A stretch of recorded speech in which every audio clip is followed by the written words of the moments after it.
باللسان قوم ہی، قوم کا لفظ بھی اور اس کا لفظ بھی، کہ تیری قوم کی زبان میں بھیجا ہے تاکہ تو اسے سمجھ لے اور لوگوں کو سمجھا دے۔ کبھی کبھی بات کہتی قوم کے لیے بات کرنا بری بات۔ قادر بھائی آرام سے بالکل دھڑاکے سے خوب تکڑے ہو جاؤ۔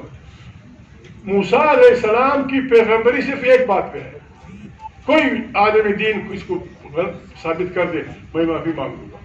قرآن کریم میں موسیٰ علیہ السلام کی پیغمبری صرف اس بات پہ ہے کہ اس کی قوم غلام ہے، فرعونوں نے اس کو پکڑا ہوا ہے، اور پھر کسی جادوگر مادوگر ستاروں انہوں نے اسے بتا دیا کہ اس قوم سے ایک بچہ نکلے گا تو تیری بربادی کا باعث بنے گا۔ اس نے حکم دیا کہ بچوں کو قتل کرو۔ لمبی تھوڑی داستان ہر ایک نے پڑھی ہے۔